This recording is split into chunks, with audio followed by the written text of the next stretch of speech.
সদকায়ে জারিয়াও হতে পারে। আর আমলে সলেহ ভালো কাজ আপনি দান না করলে, যদি থাকে দান না করেন, আল্লাহ অর্থের হিসাব নেবেন, কিন্তু দান না করলে সরাসরি গুনাহগার হবেন। একেবারে জাকাত না দিলে গুনাহগার হবেন, কিন্তু দান না করলে, মানে শীতের কাপড় দেননি, এতে গুনাহগার হবেন না। দিলে সোয়াব আছে, দিলে সোয়াব আছে। তবে জাকাতের টাকা যদি হিসাব করে দেন তাহলে গুনাহগার হবেন না, কিন্তু জাকাতের টাকা যদি হিসাব করে না দেন, ধনীর সম্পদে গরিবের হক রয়েছে, সরাসরি হক। কি হক? মানে এরকম না যে আপনি জাকাতের কিছু শাড়ি কিনে দান করলেন, না, আপনার 100 টাকায় 2.5 টাকা, 100 টাকায় কত টাকা? 2.5 টাকা, 40 টাকায় 1 টাকা, 40 ভাগের 1 ভাগ বা 100 ভাগের 2.5 ভাগ, মনে থাকবে ইনশাল্লাহ। এই সম্পদ আপনার 40 লাখ টাকা যদি থাকে উদ্বৃত্ত বছর শেষে, তাইলে 1 লাখ টাকা অটোমেটিক গরিবকে দিয়ে দিতে হবে। 1 লাখ টাকা। আপনি ওই 20,000 টাকা জাম্পার কিনে নিয়ে বলবেন অ্যাডভোকেট রফিকুল ইসলাম সাহেব দিচ্ছে জাকাতের টাকা থেকে, নো, হবে না, ইম্পসিবল, অসম্ভব। এটা দিয়ে জাকাত আদায় হবে।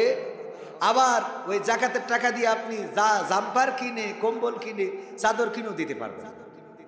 আপনার জাকাতের টাকাই গরিবের হক, আপনি তারে হয় টাকা দিবেন না একটা সম্পদ দিবেন। ও চাদর লাগলে কিনবে, না হলেও বিড়ি কিনে খাবে।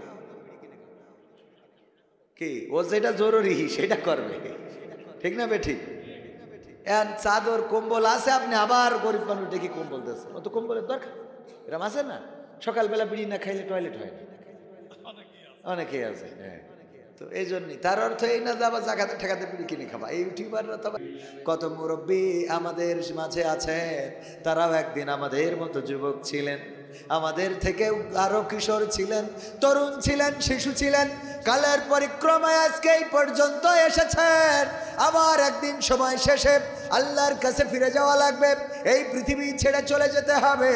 আল্লাহ রাব্বুল আলামিন সূরা বাকারার প্রথম দিকেই বলেছেন, 28 নম্বর আয়াত, 2 নম্বর সূরার 28 নম্বর আয়াতে আল্লাহ বললেন, আল্লাহ বললেন, কাইফা তাকফুরুনা বিল্লাহি ওয়া কুনতুম আমওয়াতান ফাআহইয়াকুম সুম্মা ইউমীতুকুম সুম্মা ইউহয়ীকুম সুম্মা ইলাইহি তুরজাউন। আমার আল্লাহ বলছেন, ওগো আমার বান্দারা, কোন জিনিস তোমাদেরকে তোমাদের মহান রব থেকে ভুলিয়ে দিল, তোমাদের রবকে অস্বীকার করতে শিখালো? কোন জিনিস তোমাদেরকে কোরআনের কাছে আসতে দেয় না? কোন জিনিস তোমাদেরকে মসজিদে যাইতে দেয় না? কোন জিনিস তোমাদেরকে আমার পথে চলতে শেখায় না? কোন জিনিস তোমাদেরকে আমার দিনের পথটা ভুলিয়ে রাখে? অথচ তোমরা কি ভাবো না, তোমরা ছিলে মৃত, তোমাদের কোনো জীবন ছিল না, তোমাদের কোনো আকৃতি ছিল না, তোমাদের কোনো আকার ছিল না। 1971 সালে যুদ্ধ করেছেন আমার বাপ জানেরা, ওনারা ডে করে যুদ্ধ করে এই দেশটা এনে দিয়েছেন, বলেন ঠিক না বেঠিক? এই গ্রামে মুক্তিযোদ্ধার সংখ্যা বেশি না কম?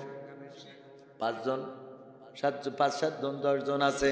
যুদ্ধ করেছেন, সম্মুখ সমরে লড়াই করেছেন, জীবন বাজি রেখেছেন 1971-এ, যেই সময় আমাদের জন্ম হয় নাই, ঠিক না বেঠিক? আমাদের জন্ম হয় নাই, সেই সময় ওনাদের যৌবনের গরম ছিল, সেই সময় ওনারা লড়াই করেছেন, যুদ্ধ করেছেন, সংগ্রাম করেছেন। ওগো আমার ভাইয়েরা, আবার আজকে এই পড়ন্ত বিকালে চলে এসেছেন এমন একটা সময়, এখন অপেক্ষা কবে মালাকুল মাউত আসে। কয়েকদিন আগে আমার যশোরে মনিরামপুর উপজেলায় একটা প্রোগ্রামে গেলাম, মাহফিলে। আমার মালয়েশিয়ার এক বন্ধু পরিচিত, তার বড় ভাই এক মাদ্রাসার প্রিন্সিপাল ছিলেন, ভাইস প্রিন্সিপাল, এক মাদ্রাসার ভাইস প্রিন্সিপাল। ইতিপূর্বে ওনার বাসাতে গিয়েছি, আমাদের আপ্যায়ন করেছেন। বলল, ভাই বড্ড অসুস্থ, একটু যদি রেখে যেতেন। বললাম যাব দেখতে। গেলাম তার বাড়িতে, যাওয়ার পরে দেখি বসে আছেন, চেয়ারের পরে বসে থাকে, অক্সিজেন চলে। প্রতিদিন 3টা-4টা করে সিলিন্ডার লাগে, যেই সিলিন্ডারগুলোর এক একটার দাম 3000 থেকে 5000 টাকা। অক্সিজেন 3টা-4টা করে প্রতিদিন সিলিন্ডারের বোতলগুলো শেষ হয়ে যায়। দিন যদি 10,000 টাকা করেও সিলিন্ডার লাগে, বলেন 1 মাস তার শুধুমাত্র অক্সিজেন দিতে হয় 3 লাখ টাকা। কয় লাখ টাকা? 3 লক্ষ টাকার অক্সিজেন শুধু নয়। উনি বসে আছেন, শুইতে পারেন না, পা গুলো ফুলে গেছে, পা গুলো যেন ফেটে রক্ত বের হবে, এত মোটা হয়ে গেছে, কিছুদিন পরে গোশত খসে পড়বে। আমি বললাম শোন না, কেন? বলল শুইলেই দমটা বন্ধ হয়ে যায়। কতদিন ধরে এইভাবে বসে আছেন? 1 মাস হয়ে গেল। 3 মাস ধরে অসুস্থ, 1 মাস খালি বসে আছে, চেয়ারের পরে বসে, টেবিলের পরে হামাগুড়ি দিয়ে আছে। টয়লেট করার জন্য কি টয়লেটে যেতে পারেন নাকি? না, চেয়ার কেনা হয়েছে, এখানেই উঠায় দাঁড় করায়, এখানেই চেয়ার দেওয়া হয়, এখানেই টয়লেট করা হয়। ওগো আমার ভাইয়েরা, ওই লোকটাকে দেখার পরে আমি যখন মাহফিলে আসছি, আমি আমার সফর সঙ্গীদের নিয়ে দোয়া করলাম, আল্লাহ তুমি যদি মারতে চাও মেরে ফেলে দিও, তুমি যদি আমাকে তুলে নিতে চাও তুলে নিও, কিন্তু এমন শাস্তি দিও না, এমন কষ্টে ফেলো না যে সারাটা দিন টেবিলের পরে বসে থাকা লাগে। মালাকুল মাউত কখন আসে আমারে একটু নিয়ে যাবে, কখন এসে নিয়ে যাবে, অপেক্ষা মালাকুল মাউতের। মালাকুল মাউত আসবে আর নিয়ে যাবে, তার অপেক্ষায় বসে আছে। একজন আলেম মানুষ, আত্মহত্যা তো করতে পারেন না, কিন্তু এখন এমন পরিস্থিতি, মানে মরে গেলে বেঁচে যায়, মরে গেলে, এটারে বলে মরে গেলে বেঁচে যায়। এই অবস্থা আমাদেরও হতে পারে না, পারে না? ওগো আমার ভাইয়েরা, প্রতিদিন কত মৃত্যুর খবর আমাদের কানে আসে, কত অ্যাক্সিডেন্টের খবর আমাদের কানে আসে। 300 ফিটে অ্যাক্সিডেন্ট করেছে, প্রাইভেট ধাক্কা মেরেছে, কলেজের ভার্সিটির ছাত্র মারা গিয়েছে। ভাইয়েরা আমার, প্রতিদিন কত অ্যাক্সিডেন্টের খবর কানে আসে। কুমিল্লা, ঢাকা থেকে কুমিল্লা আসার পথে বাস উল্টে গিয়েছে, 3 জন জায়গায় নিহত, আবার 10 জনেরও বেশি আহত হয়েছেন, হাসপাতালে গিয়েছেন। টঙ্গীতে বিশ্ব ইজতেমাকে কেন্দ্র করে 2 গ্রুপের মারামারি, আর সেই মারামারির মধ্যে 4 জন মারা গেলেন। এই 4 জনের মধ্যে আপনাদের পার্শ্ববর্তী জেলা বগুড়ারও একজন রয়েছে। ওগো আমার ভাইয়েরা, এমনিভাবে প্রতিনিয়ত কত মৃত্যুর খবর আমাদের কানে আসে। কেউ অ্যাক্সিডেন্টে মারা যায়, কেউ পানিতে ডুবে মারা যায়, কেউ বা খুন হয়, কেউ বা সাগরে। কিছুক্ষণ আগে দেখলাম কক্সবাজার সমুদ্র সৈকতে হাত পা বাঁধা একটা লাশ ভেসে এসেছে, পচা দুর্গন্ধ শুরু হয়ে গেছে। ওই যুবকটা তো আমাদের মতো কেউ একজন ছিল। এই মানুষটাকে হাত পা বেঁধে মেরে ফেলা হয়েছে। গতকালকে দেখলাম তরুণী নদী থেকে উদ্ধার হয়েছে। প্রতিদিন মৃত্যুর খবর আছে না নাই? নাকি শুধু আমার সামনে পড়ে না, আপনাদের সামনেও পড়ে? আপনাদের সামনেও পড়ে কিনা? টেলিভিশনে যদি নিউজ দেখতে যান, দেখা যাবে খবর, ওই যে স্ক্রিনে লেখা ভাসে, অমুক আজকে ইন্তেকাল করেছে, ইন্নালিল্লাহি dot dot dot dot dot dot রাজিউন। সব লিখে পারে না, আপনার জন্য পুরোটাও লিখতে রাজি না। ওগো আমার ভাইয়েরা, কত মৃত্যুর খবর আমাদের কানে আসে, আমরা জানি না আমাদের মৃত্যুটা কোনভাবে হবে। আমার বাবার মৃত্যুটা হয়েছিল 2002 সালে। একটা মাহফিল থেকে ফেরার পথে তিনি মারা গিয়েছেন। কিভাবে মারা গিয়েছে জানি না, কেউ বলে মেরে ফেলেছেন, কেউ বলে অ্যাক্সিডেন্ট করেছেন। আমরা কালীগঞ্জ ঝিনেদার থানার মধ্য থেকে লাশটা নিয়েছিলাম। বাবাকে দেখলাম বাসড়াই শোয়ানো, কান দিয়ে টপ টপ করে রক্ত ঝরে পড়ে, ক্ষতবিক্ষত দেহটা। বাবাকে কতবার করে ডাকলাম, আব্বা, একটা বারের জন্য সাড়া পাইলাম না। আমার বাবা তো অ্যাক্সিডেন্ট করে মারা গেলেন, চলে গেলেন পৃথিবী ছেড়ে। জানি না আমার মৃত্যুটা কোনভাবে লেখা, না জানি আমার সন্তানেরা কোন দিন আব্বা আব্বা বলে ডাকবে, কিন্তু আমি আর ডাকের সাড়া দিতে পারবো না। আমার আব্বার জীবনের শেষ দিনটার মাহফিল ছিল ঝিনাইদহ জেলার কালীগঞ্জে, এবং সেখানে ওখানকার শ্রোতারা বলেছে, আমার আব্বা এই হাদিসটা শুনিয়েছিলেন। যোগো আমার শ্রোতারা, ওগো আমার ভাইয়েরা, ওগো আমার কলিজার টুকরারা, আল্লাহর নবী সাল্লাল্লাহু আলাইহি সাল্লাম একদিন নামাজ শেষে সাহাবীদের দিকে মুখটা ঘুরিয়ে দিলেন। দেওয়ার পরে বললেন, ওগো সাহাবীরা, বলো তোমরা মৃত্যুকে কে কিভাবে চিন্তা করো? একজন একজন করে বলো, তোমাদের কাছে শুনতে চাই। একজন সাহাবী দাঁড়িয়ে বললেন, ওগো রাসূল, আমি চিন্তা করি, আজকে ফজরের নামাজ আদায় করেছি, আগামী কালকের ফজরের নামাজ আমার জীবনে আর নাও জুটতে পারে।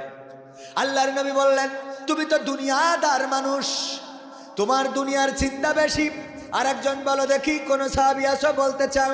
আরেকজন দাঁড়িয়ে বলল, ও বিশ্ব নবী সাল্লাল্লাহু আলাইহি সাল্লাম, আমি চিন্তা করি আজকে জোহরের নামাজ আদায় করেছি, আমার জীবনে আর আসরের নামাজটা নাও জুটতে পারে, তার আগে আমার এই পৃথিবী ছেড়ে চলে যাওয়া লাগতে পারে। আল্লাহর নবী বললেন, তুমিও তো দুনিয়াদার ব্যক্তি। আরেকজন দেখি কেউ বলবা নাকি?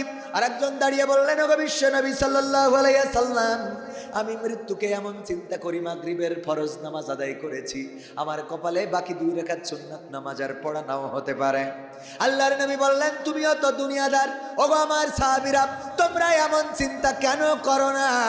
ডান দিকে সালাম ফিরিয়েছো, আল্লাহ যদি না চান তাইলে আর মুখটা ঘুরাইয়ে বাম দিকে সালাম ফেরানো তোমার ভাগ্যে জুটবে না। আল্লাহু আকবার। আল্লাহ যদি না চান ডান দিকে সালাম ফিরিয়েছো আর বাম দিকে তোমার মুখটা ঘুরবে না, আল্লাহ ওই জায়গায় তোমাকে ব্রেক করে দিতে পারে। এই হাদিসটা যেই দিন আমার বাবা বলেছেন, তার পরের দিন মাহফিল থেকে ফেরার পথে শীতের সকাল, জানুয়ারি মাসের 2002 5 তারিখ সকালবেলা ভোরবেলা আমার আব্বাজান পৃথিবী ছেড়ে বিদায় নিয়েছেন। খবর আসলো কানে, ছুটে আসলাম আব্বাকে খোঁজার জন্যে। হাসপাতালে লাশের শাড়ির মধ্যে খুঁজে বেড়ায় আমাদের নেতৃবৃন্দ। আমি বললাম জামাত নেতৃবৃন্দকে বললাম, লাশের শাড়ির মধ্যে আমার বাবাকে কেন খোঁজেন? কেন হাতদের মধ্যে খোঁজা যায় না? কেন ভর্তিকৃত যারা আছে তাদের মধ্যে কেন খোঁজা যায় না? সেখান থেকে আমরা গেলাম 12 বাজার ক্যাম্পে। বললো লাশ আছে কালীগঞ্জের থানায়। কালীগঞ্জের থানায় যেয়ে দেখি বাসড়ার উপরে শোয়ানো রয়েছে, গায়ে দেওয়া শীতের জন্য যে চাদর, সেই চাদরটা দিয়ে লাশটা বাঁধা, চাদরটা দিয়ে বাঁধা। আমি পৌঁছালাম, আব্বা বলে ডাক দিলাম, আব্বা। আব্বা আমার আর ডাক শুনলেন না, আর ডাকের জবাব দিলেন না। এমন ভাবেই তো পৃথিবী ছেড়ে চলে যেতে হয়। আমিও চলে যাব, আপনারাও চলে যাবেন। কোনো একদিন সন্তান কাঁদবে, স্ত্রী বুকের উপরে আছড়ে পড়বে, ওগো স্বামী এমন তো কথা ছিল না, তুমি তো বাসর রাতে কথা দিয়েছিলে আমাকে ছেড়ে যাবে না। কেন চলে যাও? কোথায় চলে যাও? কিসের জন্য চলে যাও? আমাকে একা রেখে কেন চলে যাও? সন্তান কাঁদবে, ওগো বাবা, ওগো আব্বা, আমার নতুন বছরে স্কুলের নতুন জামাকে কিনে দেবে বাবা। আমাকে যদি কেউ বকা দেয় তুমি বলতে আমি আছি, দুশ্চিন্তা নাই। ওগো বাবা বলো, আমার পাশে কে দাঁড়াবে? ঈদের সময় নতুন জামাকে কিনে এনে দেবে।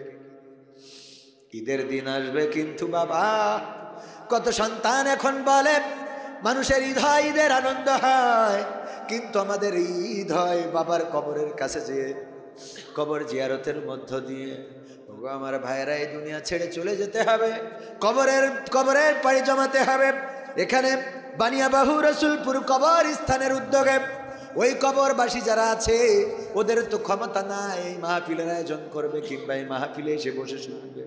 ক্ষমতা আছে? ক্ষমতা আছে? ওদের ক্ষমতা নাই। আল্লাহ যদি ওদেরকে শোনান, কবরে বসে শুনতে পারবেন, যদি না শোনান ওই কবরে বসেও মাহফিলটা শুনতে পারে না। আল্লাহ যদি শোনান তাহলে শুনবেন, আর ওই কবরে যদি আল্লাহ তৌফিক দেন শোনান, তাইলে বারবার চিৎকার করে বলে, ওগো দুনিয়াবাসীরা, কেন তোমরা অবহেলা করো? কেন তোমরা বোঝো না এই মাহফিলটার কত গুরুত্ব? এই মাহফিলে বসলে সোয়াব আছে না নাই? আছে কি না? যতক্ষণ এই মাহফিলে বসে থাকবেন আল্লাহ রাব্বুল আলামিনের ফেরেশতারা আপনার আমলনামায় সোয়াব লিখতে থাকবে, আর আপনার আমলনামা থেকে সগীরা গুনাহগুলো ঝরে যেতে থাকবে। জানি না মৃত্যু কার কবে হবে। আজকে গোরস্থানের উদ্যোগে মাহফিলে এসেছি, একদিন আমি গোরস্থানের মালিক হয়ে যাব, ঠিক না? ওই গোরস্থানের আমি একজন হয়ে যাব। জানি না, এখানে আপনারা কেউ জানেন না কোন দোকানের কাফনের কাপড় আপনার জন্য রেডি হয়ে আছে, কোন ঝাড়ের বাঁশ আপনার জন্য রেডি হয়ে আছে।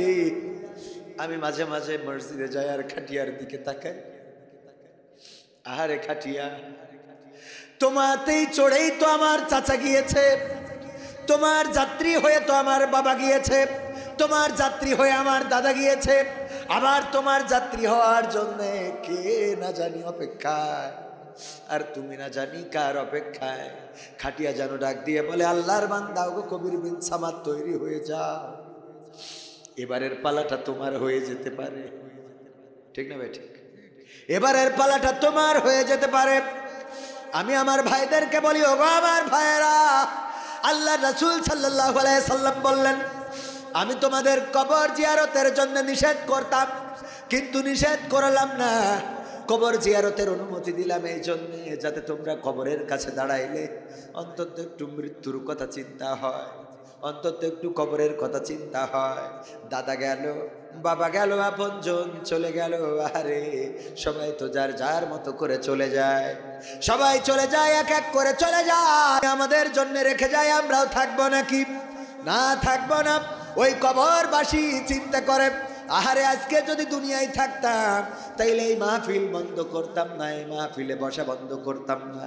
যখন সময় যায়, ওই যে অনেকেই বলে ফেলি বুঝবি দিন গেলি, যখন দিন যাবে রে তখন বুঝতে পারবেন এই দিনগুলোর মূল্য কত ছিল। ঠিক না বে ঠিক? এই দিনগুলোর মূল্য কত, এই যৌবনের মূল্য কত, টাকার মূল্য কত।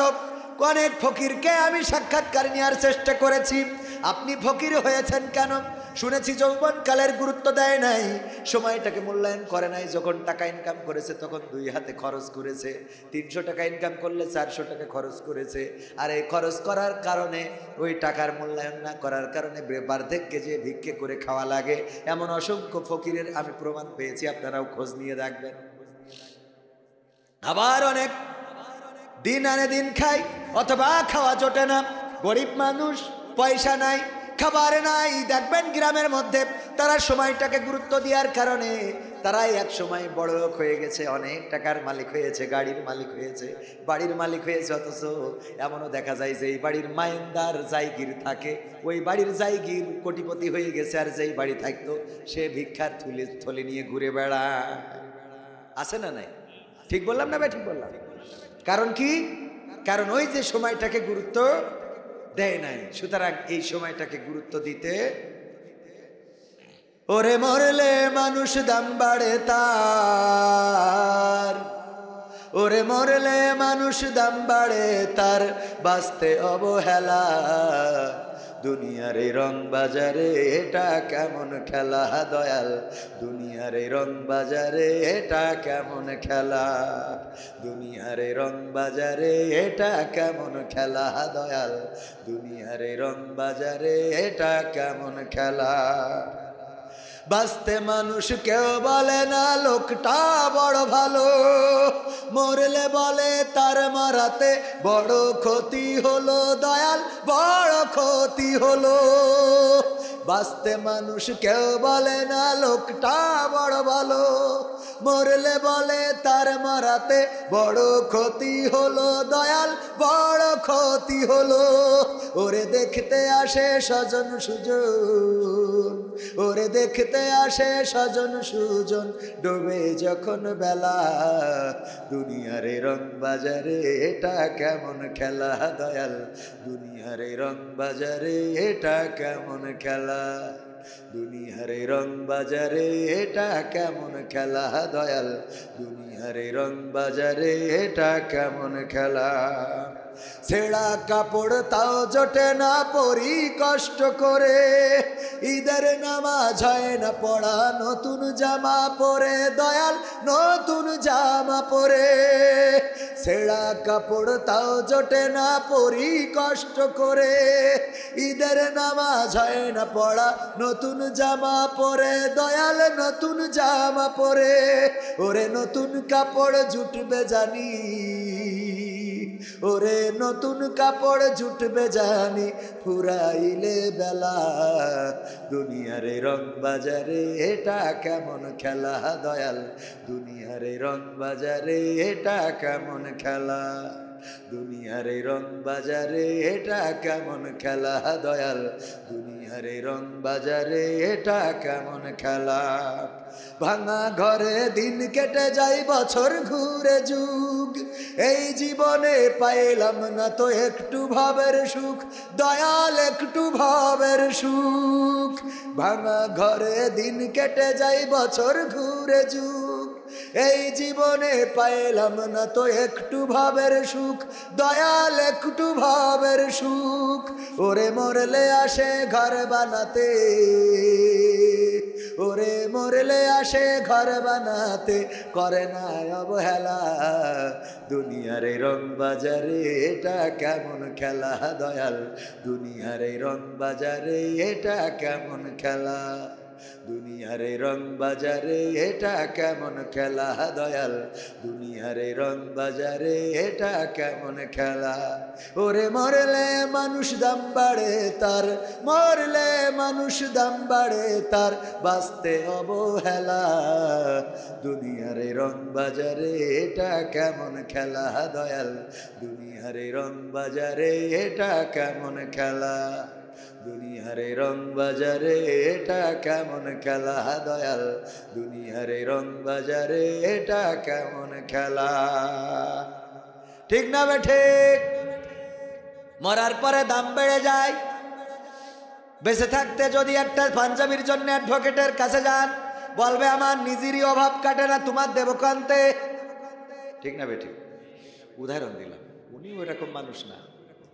অনেকে আছে যাইবেন চাইবেন না, দিবেন না, যাওয়ার পরে চাইলে দিবে না। এবার মারা যাওয়ার পরে যদি যে বলে কাফনের কাপড় কিনতে হবে, টাকা দেওয়ার লোক আছে না নাই? অথচ কাফনের কাপড় ছাড়াও দাফন করা যায়। কিন্তু দুনিয়ায় বেঁচে থাকার জন্য জামা কাপড়ের দরকার আছে না নাই? কারণ জামা কাপড় ছাড়া বেড়ানো যায় না, ঘোরা যায় না। এখন শীতের সময় যাদের টাকা আছে, অন্তত কিছু শীতের পোশাক দান করা যায় না, যায় না? এটা বলে চলে, সদকায়ে জারিয়াও হতে পারে, আর আমলে চলে ভালো কাজ।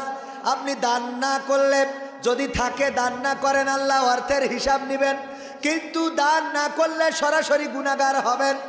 একেবারে জাকাত না দিলে গুনাহগার হবেন, কিন্তু দান না করলে, মানে শীতের কাপড় দেননি, এতে গুনাহগার হবেন না। দিলে সোয়াব আছে, দিলে সোয়াব আছে। তবে জাকাতের টাকা যদি হিসাব করে দেন তাহলে গুনাহগার হবেন না। কিন্তু জাকাতের টাকা যদি হিসাব করে না দেন, ধনীর সম্পদে গরিবের হক রয়েছে, সরাসরি হক। কি হক? মানে এরকম না যে আপনি জাকাতের কিছু শাড়ি কিনে দান করলেন, না। আপনার 100 টাকায় 2.5 টাকা, 100 টাকায় কত টাকা? 2.5 টাকা। 40 টাকায় 1 টাকা, 40 ভাগের 1 ভাগ বা 100 ভাগের 2.5 ভাগ। মনে থাকবে ইনশাল্লাহ। এই সম্পদ আপনার 40 লাখ টাকা যদি থাকে উদ্বৃত্ত বছর শেষে, তাইলে 1 লাখ টাকা অটোমেটিক গরিবকে দিয়ে দিতে হবে। 1 লাখ টাকা। আপনি ওই 20,000 টাকা জাম্পার কিনে নিয়ে বলবেন অ্যাডভোকেট রফিকুল ইসলাম সাহেব দিচ্ছে জাকাতের টাকা থেকে, নো, হবে না, ইম্পসিবল, অসম্ভব। এটা দিয়ে জাকাত আদায় হবে। আবার ওই জাকাতের টাকা দিয়ে আপনি জাম্পার কিনে, কম্বল কিনে, চাদর কিনেও দিতে পারবেন। আপনার জাকাতের টাকাই গরিবের হক। আপনি তারে হয় টাকা দিবেন, না একটা সম্পদ দিবেন। ও চাদর লাগলে কিনবে, না হলেও বিড়ি কিনে খাবে। কি ও যেটা জরুরি সেটা করবে। ঠিক না বে ঠিক? চাদর কম্বল আছে, আপনি আবার গরিব মানুষ দেখি কম্বল দিচ্ছে, ও তো কম্বলের দরকার। এরকম আছে না? সকালবেলা বিড়ি না খাইলে টয়লেট হয় না, অনেকেই আছে। হ্যাঁ, তো এই জন্যই। তার অর্থ এই না যে আবার জাকাতের টাকাতে বিড়ি কিনে খাবা। এই ইউটিউবাররা তো আবার কনতে কনে লাগাই দিবেন। এটা এমনি বললাম আর কি ভাইরা, কারণ ওর জরুরতটা ও বুঝবে। ঠিক আছে না বাজার? ওর জরুরত ও বুঝবে, ওরে টাকা দিয়ে দিবেন। এই নেন 1000 টাকা, আমি জাকাতের 40, এবার 1 লাখ টাকা হয়েছে, 100 জনের আমি 1000 করে দেব, বা 50 জনের 2000 করে দেব, বা আমি 20 জনের 5000 করে দেব। এইটাই হলো জাকাত। এইভাবে জাকাত দেওয়ার দরকার আছে না নাই? এইভাবে যদি জাকাত দেন, তাইলে এই সমাজে গরিব দুঃখী থাকবে, গরিব দুঃখী থাকবে না। ধনীরা যদি এইভাবে জাকাত দেয়, সমাজে গরিব দুঃখী পাওয়া যাবে না। কিন্তু জাকাত দেওয়ার মানুষ নাই। ওই কি আপনাদের মোবাইল পাওয়া গেছে, তো অসুবিধা নেই, যার পাওয়া গেছে পরে ওতে খুব ফোন দিবেন। আপনি ফোন অন করে তুলি, ওই এমনি কাস্টমারে ফোন দিবেন। ঠিক না? পাওয়া গেছে যখন, এটা সহজ, হারাই গেলি কঠিন। কথা কয় না? পাওয়া গেছে যেটা, ওটা তো দিতে চান, ওটা সহজ। আর যদি হারাই যেত, যতই বলেন পীর সাহেব, আরে বাহ, পীর সাহেব আগেই চিন্তা করবে যে কি করে এটা বন্ধ করা যায়, কল যেন না ঢোকে। একবার কোন জায়গায় শুনলাম যে এরম ফোন পেয়েছে, তা বাড়িতে রিং হচ্ছে, বন্ধ হচ্ছে না বলে ল্যাব দিয়ে চাপাতে রেখেছে যে মোট তো নড়তি দেব না। এরকম আছে না নাই? সম্পদ যদি পান, সেটা উপহার তাকে দিয়ে দিলে তার আত্মাটা বড় হয়ে যায়। এগুলো করবেন। কারো টাকা কোনোদিন এইভাবে পড়ে পাওয়া, 1 কোটি টাকা পড়ে পান, এই 1 কোটি টাকা যাদের প্রমাণ আছে দিয়ে দেন। দেখবেন যে সে যে খুশি হয়েছে, পরবর্তীতে আপনি অনেক বড়, ওর খুশিটা কোটি টাকার উপরে, আর আল্লাহ চাইলে আপনাকে আরো বড় করে দিবেন। কিন্তু 1 কোটি টাকা দেখবেন যে বিড়ি কিনে খেয়ে শেষ হয়ে গেছে, গাঞ্জা কিনে খাওয়ায়। আছে না নাই? হারামে বরকত আছে? কুত্তার বাচ্চা কম হয় না বেশি হয়? বেশি হয়। আর গরু সারা বছরে একটা। সারা বছরে কয়টা? কুত্তা বেশি না গরু বেশি? যে জন্মের খাওয়া খায় আমরা প্রতিদিন, এরপরেও গরু অভাব নেই। চিন্তা করেন, গরু খাওয়া আমার ভাই জানতো, তাওই তো সকালে যেই ফজর পড়িতে কুপাকুপি শুরু করে। তাওই কই? হ্যাঁ, ওই যে সাইড, তাও যেই কুপাকুপি ফজরে। ফজর শুরু হয় খুন করার মধ্যে দিয়ে, ঠিক না বে ঠিক? বিসমিল্লাহ আল্লাহু আকবার। আল্লাহ খাইতে দিয়েছেন, হালাল করেছেন এবং ইনসাফের সাথে ব্যবসা করেন, এটাই আলহামদুলিল্লাহ। গোশত বিক্রেতা মুসা আলাইহিস সালাম বললেন যে আল্লাহ আমার সাথে জান্নাতে যাবে কে? ঘটনা আপনাদের সবার জানা। বললো একজন কসাই যাবে, কসাই। একজন কি? আল্লাহর নবী কইল আল্লাহ, আল্লাহওয়ালা মানুষ তুমি পাইলা না, একটা কসাই কুপাকুপি করে, তারে দিবা আমার সাথে? ওনাদের জান্নাতে যেও কুপাকুপি শুরু করে দেয়। কেন যাবে এই কসাই? কোথায় সেই কসাই? অমুক জায়গায় গোশত বিক্রি করে, যাও দেখে আসো, খোঁজ নাও। মুসা আলাইহিস সালাম রওনা দিলেন, সেই কসাইয়ের কাছে পৌঁছালেন। তারপরে কসাইয়ের কাছে যেয়ে জানতে চাইলেন কেন, তার কোন ভালো কাজ আছে, কিসের জন্য সে আল্লাহর নবী মুসার সাথে জান্নাতি হবে। ওই কসাই বলল, দেখো আমি প্রতিদিন গরু জবাই করি বা গোশত যাই জবাই করি, উট ভেড়া দুম্বা যাই জবাই করি, এটা বিক্রি করি, তবে এখান থেকে সবচেয়ে উত্তম গোশতটুকু আমার পিতামাতা বৃদ্ধ এবং বৃদ্ধা তাদের জন্য রাখি। তারপরে আমি বাড়িতে যাই আর ওই গোশতের টুকরাগুলো সুন্দর করে রান্না করি, তারপর আমার বৃদ্ধ পিতামাতাকে আগে খাওয়াই, তারপরে আমি নিজে খাই এবং সন্তানদেরকে খাওয়াই। আমার পিতামাতা আমার জন্য দোয়া করে, আল্লাহ যেই সন্তান এই বৃদ্ধকালে আমাদেরকে এত কষ্ট করে খাওয়ায়, আল্লাহ তুমি ওই সন্তানকে মুসার সাথে জান্নাতি করে দিও। সুবহানাল্লাহ। মায়ের দোয়া। কার দোয়া? বায়েজিদ বোস্তামি। অনেকেই মায়ের সাথে ভালো আচরণ করে না। কথাটা যেহেতু এসলো যুবকদের জন্য বলি, ওগো আমার যুবকেরা, মায়ের সাথে খারাপ আচরণ করা যাবে না, বাবার সাথে খারাপ আচরণ করা যাবে না, তাকদিরটা নষ্ট হয়ে যাবে। যারা মায়ের সাথে খারাপ আচরণ করেছে, বাবার সাথে খারাপ আচরণ করেছে, ওরা জীবনে বড় হতে পারে নাই, মানুষ হতে পারে নাই। আবার অনেক যুবক আছে আগে মাকে চিনত, বিয়ের পরে আর চেনে না। এমন আল্লাহর বান্দা আছে না নাই? পরের মেয়ে ঘরে আসলো আর মাকে বাবাকে ভুলে গেল রে। আছে না নাই? পরের মেয়ে ঘরে আসলে মা বাবাকে ভুলে যায়, এমন করা যাবে না। আবার পরের মেয়ে যারা, পুত্রবধূ যারা, তারাও মাথায় রাখবেন, আপনি যেহেতু এসেছেন কোনো একটা ছেলেকে বিয়ে করে, আপনার বাড়িতে আপনার ভাইও বিবাহ করে, পরের মেয়ে আসে, আপনি যদি শ্বশুর শাশুড়ির সাথে খারাপ আচরণ করেন, আপনার ভাইয়ের বউ কিন্তু আপনার মা বাবার সাথে ভালো আচরণ করবে। কথা কেন করবে?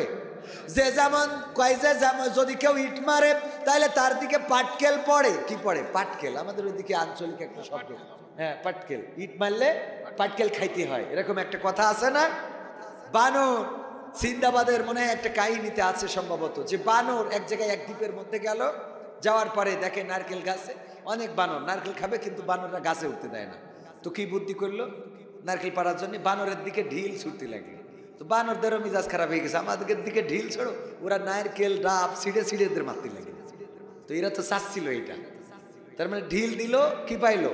ডাব পাইলো। আপনি যেটা দিবেন সেটা পাবেন। শ্বশুর শাশুড়ি যারা, তাদেরও চিন্তা করতে হবে, আমার মেয়েটা যদি পরের ঘরে ভালো রাখতে দিতে চায়, তাহলে আমি আমার ছেলের পুত্রবধূর, আমার পুত্রবধূর সাথে ছেলের বউয়ের সাথে আমি অন্তত ভালো আচরণ করি। সেও তো কারো না কারো মেয়ে, ঠিক কিনা? সেও কারো না কারো মেয়ে না? অনেক মা আছে গর্ব করে বলে, আমার জামাই একখান পাইছি। কেমন জামাই? আর বললো না, পাবনাতে আসার সময় এই বড় ইলিশ মাছ নিয়ে আসে। আর ছেলে, এটা তো একটা শুয়োর, এটা একটা শুয়োর হয়েছে। কে? শাশুড়ির রুই মাছ কিনে নিয়ে যায়, শাশুড়ির জন্য রুই মাছ কিনে নিয়ে যায়। তাহলে ও জামাই থেকে ছেলে মানুষ না খারাপ? মানুষ ভালো না? মানুষ ভালো কিনা? কারণ তোর জামাই তো ওর মা বাপ বাদ দিয়ে ইলিশ মাছ নিয়ে আসছে, খুব গর্ব করতেছে, আরে বাবা আমার জামাইয়ের মতো জামাই হয় না। হ্যাঁ, এত সুন্দর জামাই, বেতন পেয়ে সব আমার মেয়ের হাতে তুলে দেয়। আমার মেয়ে যেভাবে খরচ করে সেভাবে, আমার মেয়ে যদি বলে আমার জামাইকে এখানে বসে থাকো, বসে থাকবে। এত মানুষ একটা ফেরেশতা, ফেরেশতা ফেল, ফেরেশতা ফেল আছে না নেই? আর ছেলের ব্যাপারে, ছেলে যদি একটু বোর কথা শুনে, এই ও মানুষ, তুই এত বোর কথা শুনে বেতন পেয়ে বোর হাতে দিয়েছ তুমি। ছেলে দিলি খুব খারাপ, জামাই দিলি ওইটা ফেরেশতা। ঠিক না বেঠিক? তুমি যেটা চাও সেটা তুমি করো। পুত্রবধূকে মেয়ের মতো দেখো, তোমার মেয়েকে তারাও মেয়ের মতো দেখবে। তুমি পুত্রবধূকে কুত্তার মতো দেখলে তোমার মেয়েকেও তারা কুত্তার মতো দেখবে। শাশুড়ি অবস্থায় পুত্রবধূর সাথে, পুত্রবধূ অবস্থায় শাশুড়ির সাথে ভালো আচরণ করো। যেদিন শাশুড়ি হবা সেদিন তোমার পুত্রবধূ তোমার সাথে ভালো আচরণ করবে। ঠিক না বেঠিক? শ্বশুর যারা হয়েছেন পুত্রবধূকে মেয়ের মতো দেখেন, আপনার মেয়েকে আপনার বিয়াই মেয়ের মতো দেখেন। এটাই আপনি যা করবেন তাই পাবেন। ভাইয়ারা আমার, বায়েজিদ বোস্তামির কথা বলতে চেয়েছিলাম যুবকদের জন্য। ওগো যুবকেরা, সবার জানা থাকতে পারে, স্মরণ করিয়ে দিই। বায়েজিদ বোস্তামির মা বললেন, গভীর রাতে উঠে বললেন, খোকা একটু পানি খাবো, পিপাসা লেগেছে, তেষ্টা লেগেছে, একটু পানি পান করাও। বায়েজিদ বোস্তামি পানি আনার জন্য কলসের কাছে গেলেন। যাওয়ার পরে দেখলেন কলসটা খালি, পানি নাই। তখন তো এখনকার মতো টিউবওয়েল ছিল না, তখন পানিটা এত সহজ ছিল না। এই পাবনায় এক সময় পানির কষ্ট ছিল না, ছিল না। পাবনায় কেন, গোটা পৃথিবীতে পানির কষ্ট ছিল। পানির জন্য খান জাহান দিঘি খনন করেছেন, এখনো তার নিদর্শন বাগেরহাটে আছে না নাই? যেখানেই মসজিদ সেখানেই পুরাতন মসজিদের পাশে বড় করে দিঘি করা, কারণ উজু করার জন্য টিউবওয়েল ছিল না। তখন দিঘি থেকে, তখন ওই যে কূপ খনন করতো, সেই কূপ থেকে পানি নিয়ে পানি পান অথবা উজু গোসল করা লাগতো। ওগো আমার ভাইয়েরা, ঝর্ণার পানি ছিল বায়েজিদ বোস্তামি। ঝর্ণায় পানি আনার জন্য কলসটা নিয়ে রওনা করেছেন। ঝর্ণায় গেলেন, পানিটা ভরলেন, তারপরে আসলেন, গ্লাসে পানি ঢাললেন। মায়ের কাছে এসে দেখেন মা ঘুমিয়ে গিয়েছে। মা ঘুমানো, মা ঘুমিয়ে আছে।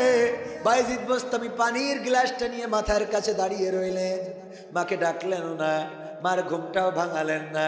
সকালবেলা ফজরের আজান হয়ে গেল, চারিদিকে পাখির কলকাকলিতে মুখরিত হলো, কিসির মিসির আওয়াজে মায়ের ঘুম ভেঙে গেল। ঘুম ভেঙে উঠে দেখে বায়েজিদ বোস্তামি পাশে দাঁড়ানো, ছোট্ট তরুণ কিশোর। বায়েজিদ বোস্তামির আম্মা বললেন, ওগো বায়েজিদ বোস্তামি, কেন তুমি এখানে দাঁড়ানো? তোমার হাতে পানির গ্লাস কেন? বায়েজিদ বোস্তামি বললেন, ওগো মা, আপনি বুঝি ভুলে গেছেন, গভীর রাতে একবার পানি চেয়েছিলেন। আমি কলসের কাছে যেয়ে দেখি পানি নাই। আমি কলসটা নিয়ে ছুটে চললাম ঝর্ণার কাছে, ঝর্ণা থেকে কলস ভরে নিয়ে আসলাম। আসার পরে গ্লাসে ঢেলে নিয়ে বসে দাঁড়ালাম মাথার কাছে, এসে দেখি আপনি ঘুমিয়ে গিয়েছেন। ওগো বায়েজিদ বোস্তামি, ডাকলে না কেন? ওগো মা, ডাকি নাই, কারণ আপনার যদি ঘুম ভেঙে কষ্ট হয়, আপনি আপনার ডাকাতটা যদি আমার জন্য বিয়াদবি হয়ে যায়, এই জন্য ডাকি নাই। তাইলে তুমি গ্লাসটা রেখে ঘুমালে না কেন? ঘুমাই নাই এই কারণে, আপনি যদি আবার রাতে ঘুম ভেঙে পানি চান, আর আমার দিতে যদি আবার দেরি হয়ে যায়, আবার যদি আপনি ঘুমিয়ে যান, আল্লাহর কাছে কি জবাব দেব গো মা? এই জন্য দাঁড়িয়ে রইলাম শয়নের কাছে, যেন আপনি ঘুম থেকে উঠে পানি চাইতে পারেন, আমি যেন আপনাকে পানি পান করাতে পারি। বায়েজিদ বোস্তামির মা তাড়াতাড়ি করে গ্লাস থেকে পানিটা নিলেন, পান করলেন, তারপরে দুটি হাত আল্লাহর কাছে তুলে বললেন, ওগো আল্লাহ, আমার বায়েজিদ বোস্তামি আজকে গোটা রাত আমার মাথার কাছে পানি নিয়ে দাঁড়িয়ে থেকে আমার কলেজাটা ভরিয়ে দিয়েছে। আল্লাহ, আমি খুশি হয়ে গিয়েছি আমার বায়েজিদ বোস্তামির পরে। ওগো আল্লাহ, তুমি দয়া করে আমার বায়েজিদ বোস্তামিকে সুলতানুল আরেফিন বানায়া দাও। আল্লাহ রাব্বুল আলামিন পরবর্তীতে সুলতানুল আরেফিন বানিয়ে দিয়েছিলেন বায়েজিদ বোস্তামি রাহিমাহুল্লাহকে। সম্মানিত ভাইয়েরা, সুতরাং আমরা চেষ্টা করতে হবে আমাদের ক্ষুদ্র ক্ষুদ্র ভালো কাজ। আল্লাহ বলছেন পরকালে বলবেন, ইকরা কিতাবাকা কাফা বিনাফসিকা লিয়াউমা আলাইকা হাসিবা। পড়ো তোমার কিতাব, তুমি পড়ে তোমার হিসেব করার জন্য তুমি নিজেই যথেষ্ট হয়ে যাবে। তুমি পড়ে দেখো তোমার কিতাবটা, পরকালের ময়দানে আমাদের সবার হাতে কিতাব ধরিয়ে দিল। কোন কিতাব? বঙ্গবন্ধুর অসমাপ্ত আত্মজীবনী, হ্যাঁ, জিয়াউর রহমানের জীবনী, শেখ হাসিনার জীবনী। এটা আমাদের দুই আমলের খাতায় কি করেছি, অ্যাডভোকেট কবে কার বাস দিয়েছে আর কার বাস বের করেছে, খাতায় থাকবে না থাকবে না? এক পক্ষের কয় মামলা দাও, আমি আসি, ওই পক্ষের কয় আমি তো আসি, দেয়াও দেখে আনে, মামলা দেয়াও সাইজ করতেছি। হ্যাঁ, কথার কথা, অ্যাডভোকেট আছে বলেই তো আমরা বেঁচে আছি, তা না হলে কত কেস, কত হামলা, কত মামলা, তাই না? যারা ইনসাফের সাথে অ্যাডভোকেট আমাদের নিরাপদে, আমাদের বাইরে রাখার জন্য কত যুক্তি উপস্থাপন করে, কত রকম যুক্তি দিতে হয় একটা মানুষকে নিরাপদে রাখা। অ্যাডভোকেটদের দরকার আছে না? নাই, দরকার আছে। যারা অন্যায়ভাবে করে, অন্যায় পথে করে, আল্লাহ তাদের হেদায়েত নসিব করে দিন, বলেন আমিন। বিচারপতি মানিকের অ্যাডভোকেট হওয়া যাবে?